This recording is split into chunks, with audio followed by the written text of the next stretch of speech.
మామూలుగా హీరోయిన్స్ అంటే ఏంటి, 4 సాంగ్స్ ఉంటాయి హీరో పక్కన. రెయిన్ సాంగ్ ఒకటి ఉంటుంది, స్విమ్ సూట్ ఒకటి ఉంటుంది, స్విమ్ సూట్ ఉంటుంది, సీషోర్ సాంగ్ ఒకటి ఉంటుంది, మళ్ళీ ఏదో రొమాన్స్ ఉంటుంది. ఇలాగే అనుకుంటాం కదా. అలా కాకుండా ఇప్పుడున్న జనరేషన్ కూడా, మేడం మీరు ఆ సినిమా చేశారు కదా, చాలా బాగుంటుంది మేడం, మొగుడు నమ్మేస్తారు కదా, శుభలగ్నం మేడం, క్లాసిక్స్ కదా అవి, క్లాసిక్స్, మిస్టర్ పెళ్ళాం, ఇలాంటి సినిమాలు కమల్ హాసన్ గారు చేశారు కదండి. మొన్న ఎప్పుడు చెన్నైలో షాపింగ్ వెళ్ళానండి. ఆ షాపింగ్ ఓనర్ వచ్చి తెలుగు ఆయన. ఫస్ట్ నేను ఏదో మేకప్ థింగ్స్ వెతుకుతున్నాను, మీరు మేకప్ ఆర్టిస్ట్ అండి అన్నారు. అండ్ నేను మామూలు వితౌట్ మేకప్లో వెళ్ళాను. నేను మేకప్ ఆర్టిస్ట్ కాదండి, నాకు మేకప్ థింగ్స్ అంటే. తర్వాత ఆయన కొంచెంసేపు అయిన తర్వాత, కాసేపు తర్వాత ఆయన గుర్తుపెట్టాడు, మీరు ఆమ్ని గారు కదండి. బాబాయ్ ఏంటండి ఇలా సన్నబడిపోయారు అన్నారు. సన్నగా ఉంటేనే అండి మళ్ళీ ఛాన్స్ దొరుకుతాయి, లేదంటే దొరకదు, లావ్ అయిపోతే ఎలాగా అన్నాను. అప్పుడు అన్నారు, మేడం మీరు అసలు మిస్టర్ పెళ్ళాం ఏం యాక్టింగ్ అండి అంటే, కొంతమందికి మిస్టర్ పెళ్ళాం నచ్చుతుంది, కొంతమందికి శుభలగ్నం నచ్చుతుంది. అలా డిఫరెంట్ రోల్స్ నేను చేసే అవకాశాలు నాకు. సో ఎక్కడ అసంతృప్తి అన్నది ఎక్కడ లేదు. అంటే అసంతృప్తి అంటే అది చేద్దాం అనుకుని నేను చేయలేపాను, లేకపోతే ఒకరితో చేద్దాం అనుకుని ఆ కాంబినేషన్ ఇప్పటికీ ఉందండి అది అసంతృప్తి. ఇప్పుడు మన శ్రీదేవి గారు చేశారు దాన్ని, మీండం కోకిల, అది వసంత కోకిల. ఆ క్యారెక్టర్ నాకు చేయాలని ఉంది, మిగిలిపోయింది కదా. ఇప్పుడు మళ్ళీ చేయలేము ఆ క్యారెక్టర్ చేయాలంటే. అవును, ఆ స్టేజ్ ఆ ఏజ్ దాటిపోయింది. అవును, అది అలాంటి సినిమా. అలాగే ఇప్పుడు రీసెంట్గా మనం బాహుబలిలో రమ్యకృష్ణ గారు అసలు ఎక్సలెంట్ క్యారెక్టర్ కదా అది. సో అలాంటి క్యారెక్టర్లతో దొరికితే నేను చేయాలి అనిపిస్తుంటుంది. ఆర్టిస్ట్కి ఎప్పుడు అసంతృప్తి, తృప్తి అనేది ఉండదు. ఈ క్యారెక్టర్ నేను చేయాలి, ఆ క్యారెక్టర్ నేను చేయాలి, అన్ని నేనే చేయాలి కామన్ గా ఉండే తప్ప. బట్ నేను అనుకోని క్యారెక్టర్స్ కూడా నేను చేశాను కదా. అది ఇప్పుడు శుభలగ్నం అని నేను అనుకోలేదు, ఊహించిన క్యారెక్టర్స్ అవన్నీ. సో ఒక పక్కన ఆ సంతోషం కూడా ఉంది. కానీ మీరు అంతమందితో చేశారు కానీ ఒక్కళ్ళతో మిస్ అయ్యారు. తెలుసండి మీరు ఎవరిని అడుగుతున్నారని. ఎవరు చెప్పండి. మా మెగాస్టార్ చిరంజీవి గారు. అదొక్క అసంతృప్తి ఉందండి, ఆర్టిస్ట్గా అదొక్కటి ఉంది. ఎందుకంటే ఆ టైంలో ఆయనతో చేయడానికి అవకాశం రాని హీరోయిన్ మీరు ఒక్కరే. సౌందర్య చేసింది వచ్చిందండి, నాకు అవకాశం రాలేదు. నేను ఎప్పుడు ఆయన్ని జపిస్తూ ఉండేదాన్ని కదా, ఎలా దేవుడిని జపించేదాన్నో అలాగా. నేను చిన్నప్పుడు స్కూల్కి వెళ్ళే టైంలో ఆయన మన రాధా గారి సినిమాలు, విజయశాంతి గారు పక్కన చేసిన సినిమాలని ఎక్కువ చూసేదాన్ని. నాకు అక్కడే నేను చిరంజీవి గారు ఫ్యాన్ అయ్యాను. అసలు ఆ చిరంజీవి గారు అంటే ఇంకా పిచ్చి. సినిమా ఎంత పిచ్చో అంతే పిచ్చి నాకు చిరంజీవి గారు అంటే. ఇంకా నేను నా రొమాన్స్, నేను సాంగ్ ఏదైనా నేను డ్రీమ్లో ఇలా ఊహిస్తానంటే అది చిరంజీవి గారు పక్కన హీరోయిన్ తీసి మీరు వెళ్ళిపోతారు. నేను వెళ్ళిపోయేదాన్ని. ఇలా నేను అక్కడ చేస్తే ఎలా ఉంటుందని అలా వెళ్ళిపోయేదాన్ని. సో అలా ఒక డ్రీమ్ నాకు ఉండేదన్నమాట. అది నాకు నిజమైంది కూడా. నాకు నిజంగా దొరుకుతుంది అనుకోలేదు. బట్ నాకు ఆఫ్టర్ శుభలగ్నం రిక్షావాడు సినిమా, ఆ సినిమాకి నేను ఫస్ట్ అడిగారనమాట, డేట్స్ కూడా తీసుకున్నారు. మళ్ళీ ఒక షూట్కి వెళ్ళాక ఇంకా 15 days ఉన్నప్పుడు నేను చిరంజీవి గారితో మాట్లాడాను కూడా. నేను ఆ టైంలో షూట్కి వెళ్తున్నా అన్నీ తెలుసు, సౌందర్యకి తెలుసు. సౌందర్య కూడా చాలా హ్యాపీ, ఎందుకంటే సౌందర్య కూడా ఉంది ఆ సినిమాలో. నేను సౌందర్య ఇద్దరు చాలా హ్యాపీ. మన ఇద్దరు మళ్ళీ కలిసి చేస్తున్నామే అని. నేను బెంగళూరు షూట్కి వెళ్తే తను ఫోన్ చేసింది నాకు. ఆఫ్టర్ 15 days తర్వాత, 1 week తర్వాత ఏమైందో తెలియదండి. నగ్మా గారు అని ఇది ఫోటో దీంట్లో చూసా, ఏదో ఒక పత్రికలో చూసాను. తర్వాత మా మేనేజర్ చెప్పారు, లేదమ్మా ఇలాగా మనం లేదు ఏమంటే డైరెక్టర్ చేంజ్ అయ్యారు అక్కడ. కోదండరామిరెడ్డి గారు చేయాల్సిన సినిమా కోదండరామకృష్ణ గారు ఎవరు చేశారు. కోదండరామిరెడ్డి గారు భార్గవ ఆర్ట్స్కి వెళ్ళారు, మాతో పెట్టుకోక సినిమా. అప్పుడు షఫల్ అయ్యారు. షఫల్ అయ్యేప్పటికి అక్కడ ఏం జరిగిందో తెలియదు, నిజం నాకు తెలియదు, దేవుడికే తెలుసు. నేను మారాను అనమాట. సో చాలా అసంతృప్తి. ఇంకా అదే ఫస్ట్ టైం నేను అప్పుడు అంటే చాలాసార్లు నేను హీరోయిన్ అవ్వలేదని ఏడ్చాను, చిరంజీవి గారి సినిమా దొరకలేని సెకండ్ టైం ఏడ్చాను నేను. ఓకే. అంటే ఈయన పక్కన చేయలేదు అనే ఒక ఏడుపు అప్పుడు వచ్చింది అనమాట. అదే జీవితాంతం అది జీవితాంతం అలా ఉండిపోయిందండి. ఉండిపోతుంది కూడా. ఉంటుంది ఇంకా దానికి ఇంకా ఆప్షన్ లేదు. మళ్ళీ ఏమైనా రాబోయే రోజుల్లో ఏదైనా సిస్టర్ క్యారెక్టర్ సిస్టర్ క్యారెక్టర్ కూడా వచ్చిందండి, నేను చేయలేదు. స్టేట్ ఎవరు మన ఖుష్బు గారు చేశారు. ఏ సినిమా అనేది? స్టాలిన్ నాకు అడిగారు అనమాట. ఓకే. అడిగారు, నేను సిస్టర్ రోల్ నేను చేయను, నేను ఊహించుకోలేను అసలు ఆయన పక్కన అసలు అని నేను చేయనని చెప్పాను. మురుగదాస్ డైరెక్టర్ అడిగారండి, నేను చేయనన్నా. ఎందుకంటే నాకు చిన్నప్పుడు నా డ్రీమ్ హీరో ఆయన, నేను అసలు చేయలేను అని చెప్పాను. అసలు నా వల్ల కాదు, ఆ ఇమాజిన్ కూడా చేయలేను నేను. నా డ్రీమ్ హీరో అలాగే ఉండిపోని నేను చేయనని చెప్పేసా. అప్పుడు చాలా గ్రేట్ డెసిషన్ అది. నిజంగా నేను చేయలేదు. Great decision. అవును, గ్రేట్ డెసిషన్. కన్విక్షన్. అస్సలు నేను కుదరలేదు, నీకు కుదరదు అన్నాను. చాలా ఒక 10 times ఫోన్ చేశారు, నేను చేయనని చెప్పాను. చాలా గట్స్ కావాలి చిరంజీవి గారి పక్కన చేయనని చెప్పడానికి. అంటే చిరంజీవి గారి పక్కన అదే మీ ఫీలింగ్ కరెక్ట్. ఎందుకంటే నేను నా హీరోని నేను అన్నయ్య అని పిలవలేను. అసలు ఛాన్సే లేదు. నాకు ఇప్పటికీ గుర్తు, మీరు అన్నపూర్ణ స్టూడియోలో చిరంజీవి గారు ఒక సెట్లో షూటింగ్ చేస్తున్నప్పుడు మీరు పక్క సెట్లో షూటింగ్ చేస్తూ కలవడానికి వస్తామని వచ్చారు ఒకసారి మీరు. అవును. ఇప్పుడు రీసెంట్గా మన కే విశ్వనాథ్ గారు ఫంక్షన్ జరిగింది, ఆయన పోయిన తర్వాత శ్రద్ధాంజలి చేసి. అప్పుడు ఆ ఫంక్షన్ నేను వెళ్ళాను, ఎందుకంటే నేను ఆ సినిమా చేశాను కదా, శుభ సంకల్పం. అప్పుడు చిరంజీవి గారు మెయిన్ అక్కడ వచ్చారు. చిరంజీవి గారే అది జరిగింది, ఆర్గనైజేషన్ ఆయన తరఫునే జరిగింది. సో చిరంజీవి గారు వస్తే నాకు అసలు ఆ ఫంక్షన్కి వెళ్ళిన సంతోష్ పక్కన చిరంజీవి గారు చూసాను, మళ్ళీ చూస్తున్నానని. నేను ఆయన చూసినప్పుడంతా నేను మళ్ళీ ఆ చిన్నప్పుడు ఆ ఫ్యాన్ ఎలా ఫీల్ అవుతానో ఫీల్ అయిపోతుంటాను. నేను ఆర్టిస్ట్గా మర్చిపోతుంటాను నేను. సో అక్కడ వెళ్ళి స్టేజ్కి వెళ్ళిన తర్వాత అందరూ ఫొటోస్ తీసుకొని అందరూ గ్రూప్ తీసుకున్నారు. నేను మళ్ళీ వెళ్ళి సార్ ఒక్క ఫోటో తీసుకుంటాను సార్ అన్నాను. రామ్మా అని నేనైతే ఎంత అప్పుడు ఫీల్ అయ్యానంటే, నేను ఒక ఫ్యాన్, నాకు నచ్చిన హీరోతో తీసుకున్నానని నేను ఇష్టపడి నాకు నచ్చి తీసుకున్న ఏకైక హీరో చిరంజీవి గారు. అంటే ఆయన ఈ సచ్ ఎ ఫినామినల్ హీరో. మీరు అలాగే ఫ్యాన్స్ లాగా ఉండిపోయారు అప్పటి నుంచి ఇప్పటి వరకు. ఇప్పుడు మళ్ళీ కొత్త జనరేషన్ తీసుకుంటున్నాను. ఇప్పుడు చేస్తున్నప్పుడు అందరూ హీరోస్తో నేను తీసుకుంటా పర్సనల్ గా, అది దట్స్ డిఫరెంట్. బట్ నాకు ఇష్టపడి చిరంజీవి గారు పక్కన తీసుకుని ఇలా తీసుకుంటే అసలు మళ్ళీ బ్యాక్ టు 25 years బ్యాక్ వెళ్ళిపోయాను అనమాట. ఇప్పుడు మీరు మాట్లాడుతున్నప్పుడే ఎంతో పొంగిపోతున్నారు. అంటే అది ఇష్టం నాకు. అంటే ఆయన ఏమో మరి తెలీదు, ఆయన యాక్టింగ్, ఆయన డాన్స్ స్టైలు ఇప్పుడు కూడా అలాగే చేస్తారు ఆయన. అసలు రీసెంట్గా సినిమా చూశాను, వాల్టర్ వీరయ్య. అసలు హీరో గారు ఎంత అసలు ఛాన్సే లేదు. రెడీ అవ్వాలి అంటే మీరు ఎప్పుడు క్లాసిక్ క్యారెక్టర్స్, ఇంపార్టెంట్ రోల్సే చేశారు. గ్లామర్ వైపు అసలు ఎప్పుడు పోలేదు మీరు. రమ్యకృష్ణ గారు చేశారు, కొంతలో కొంత సౌందర్యం కూడా చేసింది. మీరు అస్సలు అటు పక్కకే పోలేదంటే నాకు స్టార్టింగ్ ఇప్పుడు జంబలకడి పంలో మాస్ క్యారెక్టర్ అండి నేను చేశాను. తర్వాత ఏంటో ఆఫ్టర్ ఇమ్మీడియట్గా నాకు మిస్టర్ పెళ్ళాన్ దొరికింది. మిస్టర్ పెళ్ళాన్ తర్వాత చూసారంటే ఇంకా టోటల్గా హోమ్లీ క్యారెక్టర్స్ దొరికింది నాకు. ఒకవేళ నేను ఆ ఫేస్ నా బాడీ స్ట్రక్చర్ సెట్ అవుతుందేమో కానీ అందరూ ఆమెని అంటే ఇలా ఉంటేనే బాగుంటుంది, శారీ కట్టుకుంటేనే అందంగా ఉంటుందని. సో నాకు అలా బ్రాండ్ వేస్తారనమాట. అప్పట్లో జయసుధ గారికి ఉండేది అది. జయసుధ గారికి ఎలా ఉంటుంది, ఆవిడెప్పుడు మాస్ అంటే అడవి రాముడు అవన్నీ చేశారు కానీ చేశారు, సహజ నటి అని ఒక ముద్ర వేసి ఆవిడని అలా పక్కన పెట్టారు. ఎంత బిజీగా ఉన్నా ఆవిడ అవే కైండ్ ఆఫ్ క్యారెక్టర్స్ చేసుకుంటూ వెళ్ళారు ఇప్పటి వరకు. బేసిక్గానండి ఈ మధ్య రోజుల్లో అంటే మీ టైంలో లేదు, ఏముందో బయటకు తెలియదు.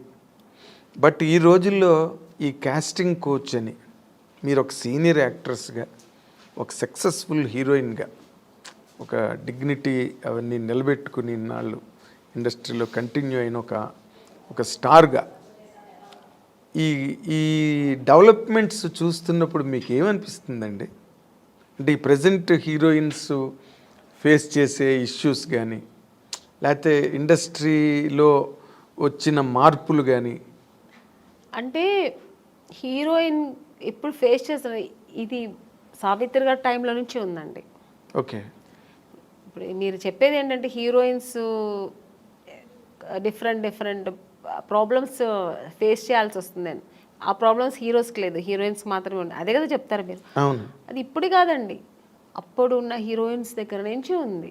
కాకపోతే అప్పుడు సోషల్ మీడియా, ఈ పబ్లిసిటీ ఇవన్నీ లేదు కాబట్టి తెలీదు. ఇప్పుడు అన్ని చిన్న విషయం కూడా ఇప్పుడు ఎలకపోయిందంటే పూలే పోయిందని ఇప్పుడు అంత ఎక్స్ప్లోర్ చేస్తున్నారు. చిన్న విషయాన్ని ఏమీ లేకుండా దాన్ని ఒక పెద్ద ఇష్యూలాగా చూపిస్తున్నారు. అంతే తప్ప ఎప్పుడు లేదండి ప్రాబ్లమ్స్ హీరోయిన్స్కి, ఉంటూనే ఉంది. కానీ మనం చూస్ చేసుకోవాలి. హీరోయిన్స్గా అందరూ కష్టపడే వస్తారండి. ఎవరు వచ్చిన వెంటనే హీరోయిన్ ఎవ్వరు అవ్వలేరు. అంటే చేసిన ఆ హీరోయిన్స్ వాళ్ళకే తెలుసు. ఎవరికైనా ఆ వెనకాల ఒక కథ ఉంటుంది, వాళ్ళకి వాళ్ళ బ్యాక్గ్రౌండ్ ఉంటుంది, వాళ్ళు ఏం కష్టపడ్డారు, ఎలా వచ్చారనేది ఉంటుంది. కానీ ఇప్పుడు మనం చూస్ చేసుకోవాలి. రెండు ఉంటుంది, మంచి ఉంటుంది, చెడు ఉంటుంది. మీరు ఏ ప్రొఫెషనల్ తీసుకోండి, ఏ జాబ్లో తీసుకోండి, మీకు ఉంటుంది మంచి చెడు. దాన్ని మనం తీసుకునే రీతి, మనం తీసుకోవాల్సిన ఇది మంచి ఇలా వెళ్ళాలి అనేది మన చేతుల్లో ఉంది అంతే. చెడు ఉందని తెలిసిన తర్వాత మనం ఎందుకు వెళ్తామండి కదా. మీరు ఎప్పుడు అట్లాంటి ఎవరు మీ జనరేషన్ చెప్పాను కదా, ఫేస్ చేశాను నేను కూడా. తెలుగు మనం తమిళ్లో చాలా ఫేస్ చేశాను నేను కూడా. అవునండి, ఇప్పుడు పెద్ద పెద్ద డైరెక్టర్స్, పెద్ద పెద్ద కంపెనీల్లో లేదు అలాంటి నాకు తెలిసి.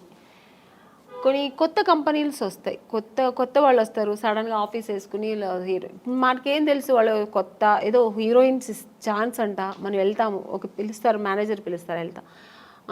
ఓకే అండి, 2 పీసెస్ వేయాలండి, మీకు ఇక్కడ స్ట్రెచ్ మార్క్ లా ఉంటుంది కదా, అలా ఏమైనా ఉందంటే, నాకెళ్ళి ఎందుకు ఉంటుందండి స్ట్రెచ్ మార్క్, నాకు లేదండి అంట. లేదు, ఒకసారి చూపిస్తే బాగుంటుంది. ఎలా చూపిస్తారండి? పక్కన ఇప్పుడు ఒక మదరు, మా బ్రదరు ఉంటారు, వాళ్ళ ముందు ఇది చూపించండి, ఎలా ఇలాంటివి జరుగుతాయండి. అది ఎలా చూపిస్తారు? అది వాళ్ళు అర్థం చేసుకుంటా కావాలని చేస్తారా, లేదు పర్టికులర్గా దీనికోసమే ఆఫీస్ వేసుకొని కూర్చుంటారా, మనకు తెలియదు. అప్పుడు అర్థమైపోతుంది వీళ్ళు సినిమా తీస్తారా లేదు దీనికోసం వచ్చారా. మనకు ఎక్స్పీరియన్స్ కదా. ఇప్పుడు ఒక 4-5 కంపెనీ వెళ్తే ఇప్పుడు అక్కడ ఎలా జరిగింది. ఇప్పుడు ఒక పెద్ద కంపెనీకి వెళ్తే వాళ్ళు ఏం అడుగుతారు, కొంచెం డ్యాన్స్ చేసి చూపించమ్మా, ఒక యాక్టింగ్ చూపించు, ఎమోషనల్గా చేయి, ఇప్పుడు ఒక హీరోయిన్తో మాట్లాడాలి, ఈ డైలాగ్ ఇస్తారు, ఇది ఎలా మాట్లాడతాం, ఇలా అడుగుతారు. అది మనకు సినిమాకు సంబంధించింది మాత్రమే వాళ్ళు అడుగుతారు.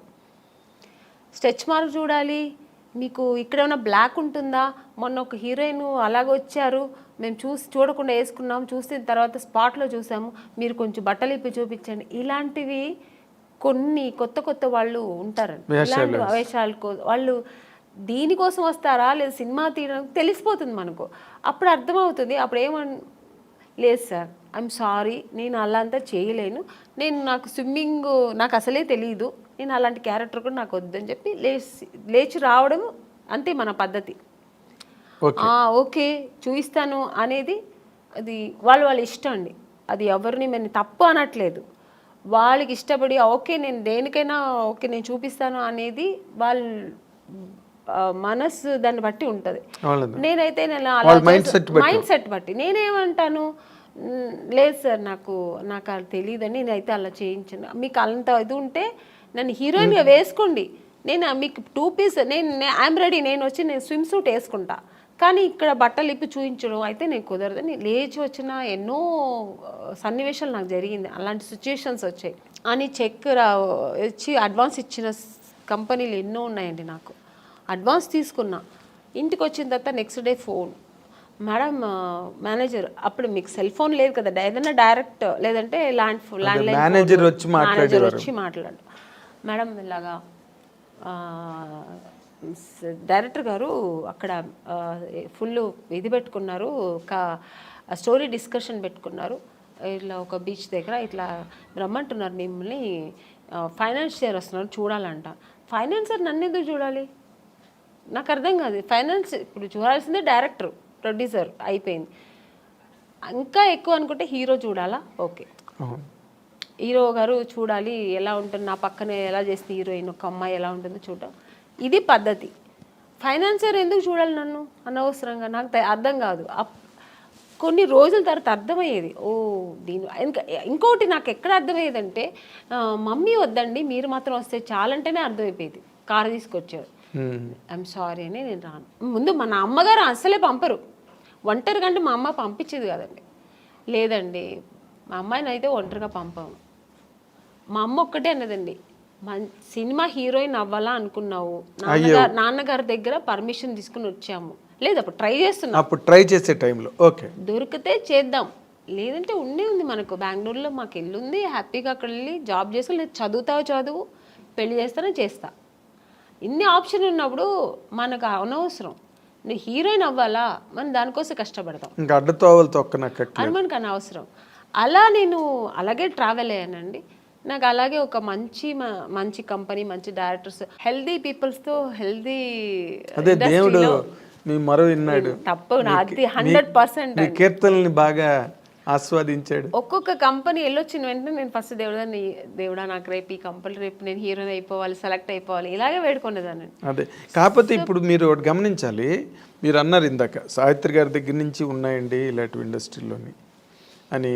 కాకపోతే ఇప్పుడు సోషల్ మీడియా రావడం వల్ల, కానీ హీరోయిన్లే పోలీస్ కంప్లైంట్లు ఇచ్చి కొంతమంది బాంబే నుంచి వచ్చిన వాళ్ళు, లేకపోతే ఏదో మొత్తానికి అలాంటివన్నీ జరగడం, అవన్నీ యూట్యూబ్లో వాళ్ళు వచ్చి వీడియోలు రిలీజ్ చేయడం, ఒక రకమైన డిస్టర్బెన్స్ అన్నది కొన్ని అన్ని చోట్ల అని కాదు, ఇన్ని సినిమాలు వస్తున్నాయి ఎక్కడ జరగవు కానీ, బట్ జరిగినవి మాత్రం చెప్తున్నాను కదండి, ఇండస్ట్రీ పరువు తీయడానికినే వచ్చిన వాళ్ళు అయితే ఇది జరగదండి. ఇంకా వేరే థాట్స్ మీద వస్తారండి కొంతమంది. ఇక్కడ హీరోయిన్లు ఉంటారు, ఇలా ఉంటారు, మనం ఇది సినిమా తీస్తూ ఇది కూడా చేయొచ్చు అనే వాళ్ళు కొంతమంది వస్తారు, అక్కడ ఇలాంటి తప్పులు జరుగుతాయి. ఓన్లీ సినిమాని నమ్ముకొని సినిమాని లవ్ చేసి ఒక సినిమా మనకు ఇండస్ట్రీలో ఈ ప్యాషన్తో వచ్చేవాళ్ళు, కళాకారులుగా వచ్చేవాళ్ళు ఎప్పుడు ఈ తప్పులు అక్కడ ఈ తప్పులు జరగదండి. వేరే థాట్స్ కూడా ఉంటాయి చూడండి దాంతోపాటు, లేదంటే ఆ థాట్స్ మాత్రమే అనుకొని వస్తారు కదా, అక్కడ ఈ తప్పులు జరుగుతాయి. సో అక్కడ కొంతమందికి ఇలా జరుగుతాయి. అవును. తర్వాత మీటూ అనేది కూడా, అలాగే ఆడవాళ్ళు కూడా అండి, ఏ హీరోయిన్ కూడా మనం ఇలా అయిపోవాలి, చెడుగానే ఉండాలి, చెడు దారి తొక్కాలని ఎవ్వరు రారండి. అందరూ ఒక డ్రీమ్తో వస్తారు. ఏ అమ్మాయి అయినా సరే నేను ఒక హీరోయిన్ అవ్వాలి, ఎవరికి ఆశ అందరికీ సొంతం కదండి. నేను కూడా శ్రీదేవి గారు లాగా కావాలి, నేను కూడా ఒక నగ్మా గారు లాగా కావాలి, నేను కూడా ఒక విజయశాంతి గారు లాగా నేను కూడా ఈ సినిమా ఇండస్ట్రీలో అవ్వాలని అనుకోవడం తప్పలేదు. అందరూ ఆశతోనే వస్తారు కదా. సక్సెస్ అయ్యేది కొంతమంది, సక్సెస్ అవ్వకుండా వెనక్కి తిరిగిపోవడం కొంతమంది. ఆ టైంలో కొంతమంది ఇలా జరిగితే దానికి పాప వాళ్ళు ఏం చేస్తారండి, నమ్మకం, ఒకవేళ మనం హీరోయిన్ అయిపోతామేమో అని ఒక నమ్మకంతో కొన్ని తప్పులు జరిగిపోవచ్చేమో, నాకు తెలియదు మరి. అలాంటప్పుడు కొంచెం ఇలా వాళ్ళు లైఫ్లో ఇలా మిస్ అవుతుంటాయి. అవును, మీటూ అనేది కూడా చాలా పెద్ద మూమెంట్. తమిళ్లో రేవతి గారు వాళ్ళందరూ కూడా దాన్ని, జయసూద్ గారు ఇక్కడ, ఆ మీటూ అనేది కూడా చాలా పెద్ద రేంజ్లోనే జరిగింది. దానిలో మీరు పార్టిసిపేట్ చేశారు? లేదండి, నేను చెప్పాను, నాకు మా ఇంట్లో నా సమస్యలు ఎక్కువ ఉంటాయి, ప్రాబ్లమ్స్. ఇప్పుడు చాలా మీ ఇల్లే ఒక ఇండస్ట్రీ, నా ఇల్లే ఒక ఇండస్ట్రీ, అదొక మినీ ఇండస్ట్రీలా ఉంటుంది.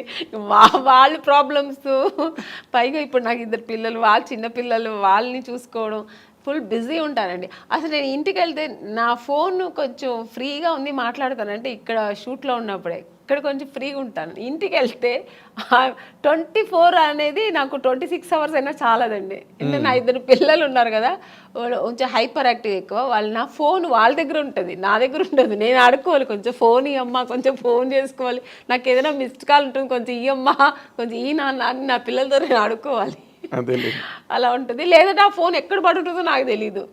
ఇంకా వాళ్ళ చదువులు, వాళ్ళ స్కూల్ తీసుకెళ్ళడం, ఇలా బిజీ ఉంటా. ఇప్పుడు నార్మల్గా మీలాంటి మైండ్ సెట్ ఉన్న వాళ్ళకి ఇన్ జనరల్గా, సరే కొంతమంది మైండ్ సెట్స్ మనిషికి రకమైన మైండ్ సెట్ ఉంటుంది. ఇప్పుడంతా మీరు ఒక సింగిల్ హ్యాండ్ ఫైట్ లాగా మీ లైఫ్ కదా. కదా, అవునండి. అప్పుడేమో పెళ్ళికి ముందు అన్ని బాధ్యతలు మీ మీద వేసుకుని అన్ని ఇంట్లో ఫాదరు మదరు మీరే అయ్యి అన్నీ చేశారు. ఇప్పుడు మళ్ళీ ఫాదరు మదరే అయ్యారు మీ పిల్లలకి. అవునండి కదా, సింగిల్ హ్యాండ్ ఫైట్ ఇప్పుడు మళ్ళీ. ఈ లైఫ్ ఎలా అనిపిస్తుంటుందండి మీకు ఇన్ జనరల్గా? అంటే ఇక్కడ ఫాదరు మదర్ అని కాదు, నేను ఎక్కువ కేర్ తీసుకుంటుంటాను. ఇప్పుడు అప్పట్లో కూడా మా నాన్నగారు మా అమ్మగారు అందరూ ఉన్నా కూడా, అది చెప్పాను కదా, ఇంట్లో ఒక వస్తువు లేదంటే దాన్ని నేనే ఇంట్రెస్ట్గా నాకు ఇది కావాలి, ఇది ఇంట్లో ఇలా ఉండాలి, మా ఇల్లు కూడా ఇలా ఉండాలి, మా ఇంట్లో కూడా కార్పెట్ వేయాలి, మా ఇంట్లో కూడా సోఫా ఉండాలి, ఇలా ఆలోచిస్తుంటాను. వాళ్ళ ఇంట్లో ఉంటే మనకెత్తుకు మేము ఇలాగే ఉంటాం అని ఉండదు నాకు. ఒక ఇంట్లో చూసానంటే ఆ కెపాసిటీ మనం కూడా ఎందుకు కొనలేమా, కొనొచ్చు కదా అని ఆ మైండ్ సెట్ అలాగే లైఫ్లో కూడా వచ్చింది. ఇప్పుడు మన పిల్లలు ఆ అమ్మాయి స్విమ్ చేస్తారు, ఎందుకు మా సిస్టర్ కూడా నేర్చుకుని అలాగే ఇప్పుడు మా పిల్లలు కూడా. సో అందుకని అమ్మా నాన్న వాళ్ళకి ఉన్నా కూడా వాళ్ళు చెయ్యనేది నేను చేస్తాను. అలాగే ఇప్పుడు కూడా అంతే, మా పిల్లలు కూడా నేను ఎక్కువ ఇంట్రెస్ట్ చేస్తాను. ఇప్పుడు కూడా మా పిల్లల అదర్ యాక్టివిటీస్ అంటే నేనే వెళ్తుంటాను, నేర్చుకోమంటుంటాను. మా పిల్లలు, మమ్మీ నీకు వేరే పనే ఉండదా మమ్మీ, ఎప్పుడు ఇంటికి వస్తే ఇది చేయి అది చేయని ఎప్పుడు ఇలా శాసిస్తూనే ఉంటావా, స్విమ్మింగ్ వెళ్ళమంటావు, దీనికి నాకు రెస్టే ఇవ్వవా మమ్మీ అంటుంది మా అమ్మాయి ఇప్పుడు. ఇంకా దానికి ఎంత 7 years, అసలు రెస్టే ఇవ్వవా మమ్మీ, నువ్వు ఎప్పుడు బిజీగానే ఉండాలా, మేము కొంచెం రిలాక్స్ అవని ఇవ్వ మేడం మమ్మీ అంటది. అండ్ ఇప్పుడు ఈ జనరేషన్ పిల్లలకి టార్గెట్స్ ఎక్కువైపోయి వాళ్ళు మన టైంలో చదువులు వేరు. ఇప్పుడు మా సిస్టర్ అంతా అసలు భయపడేవారండి, నాకు మాట్లాడేవారు కాదు, నేను ఏం చెప్తే వినేవారు అనమాట. 5 o'clock లేవా, ఓకే అమ్మ అక్క లేస్తున్నాను అక్క అంతే. ఇప్పుడు పిల్లలు కొంచెం ఆర్గ్యుమెంట్ చేస్తారు, ఏంటి మమ్మీ పొద్దునే నీ గోలా, ఎందుకు ఇంత తొందర లేపుతాను, నేను నిద్రపోని మమ్మీ, నాకు I have to sleep mummy అంటది మా అమ్మాయి. అదేలేండి.